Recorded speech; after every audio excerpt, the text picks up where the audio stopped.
What's going on, guys? It's Clutch Plays here, and today I'm going to be talking about 5 players who the Knicks should have signed, or at least should have looked at a bit more in free agency this past season. In this video, I'm not going to be saying unrealistic big-name free agents like the Knicks should have signed KD, Kyrie, D'Angelo Russell, or Kemba Walker, and I also won't be saying players who the Knicks would have had to completely overpay like Terry Rozier. Like 3 years, $58 million for Terry Rozier? No, thank you. I believe he would have been a great addition to this young Knicks squad, but the price, other than that, the Knicks could have made some better additions to fit the direction they are going better, which is younger and adding veteran players to help those younger players. And also, one thing to add, I'm not saying the Knicks should have added every single one of these players to their team, rather they should have looked at more and maybe signed these players if they had an open slot on their roster right now. They should have been on their radar. That's what I'm saying. To begin, the Knicks should have signed Vince Carter. Vince Carter was actually recently signed by the Hawks to a 1-year, $2.5 million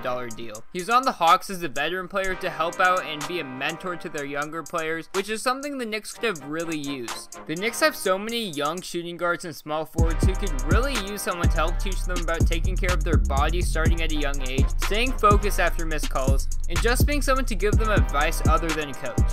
On Vince Carter's side, who wouldn't want to end their career in the bright lights of New York where you're getting standing ovations from everyone and everyone in New York loves you? So it seems like a no-brainer. The next player the Knicks should have signed or given a much better look at was Mario Hezonia. Mario Hezonia was on the Knicks last year and averaged 9 points and 4 rebounds in 20 minutes, but the more impressive stat line was when he played point guard to end the season. In these 4 games, he averaged 20 points per game, 5.7 assists, and 8.8 rebounds. This is a pretty great way to end the season, and on top of this, he even said that he wanted to stay with the Knicks, and all they had to do was offer him a contract. The Knicks did not, obviously, and now the Portland Trail Blazers got him. One of the biggest reasons he fits the Knicks roster right now is because last season there were many stretches of games where he was on the bench and didn't play at all, but didn't complain even when the Knicks were losing. This season, many of the free agents the Knicks side may expect to play, when in all reality they probably won't, which could create some pretty significant chemistry issues and issues in the locker room. But if the Knicks signed Mario Hezonia, these issues would be easily avoidable. The next player the Knicks should have signed is Pau Gasol. Pau Gasol was on the Bucks and Spurs last season, but currently is on the Portland Trail Blazers. The Knicks got Taj Gibson, who is a good mentor for Mitch, but the price they had to pay for him was a bit too high, and there are much better options who could do the same or even a better job. Pau is one of those players who could do a better job because last year Mitch learned from DeAndre Jordan for the second half of the year, and he is already a top-tier defensive player in this league, and will be for years to come. However, Mitch needs to get better on the offensive side of the ball with his post-game and shooting abilities, and when Pau was in his prime, he excelled in the post and from mid-range.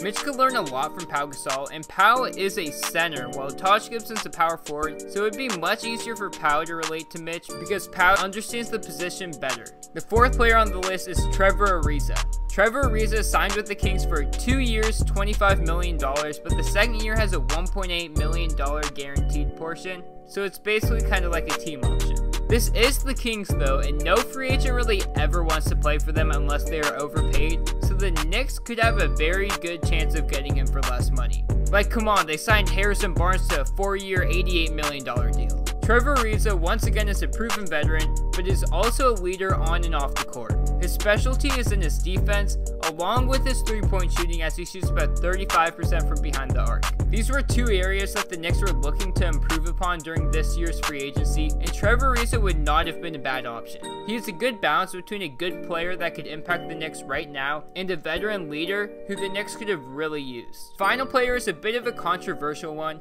where many of you guys may not agree upon it, but JJ Redick. Now hear me out, the Knicks are absolutely terrible at 3-point shooting, and having one of the best 3-point shooters in the NBA on your team would be perfect. He also brings a leadership role to the Knicks, which would help push them to play harder and win. Maybe not the win part, because the Knicks aren't that talented. JJ Redick was signed to a 2-year, $26.5 million deal with the Pelicans, and it's hard to say if he would have signed to the Knicks for less or not, but I would much rather throw that money at him than Wayne Ellington and Reggie Bullock.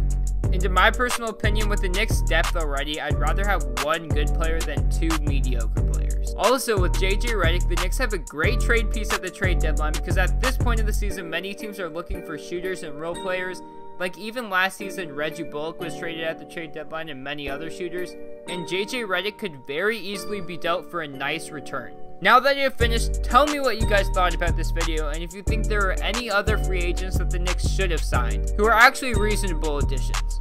With that said, if you're new to the channel, I would really appreciate it if you hit the subscribe button, and with that said, I'm out, and peace!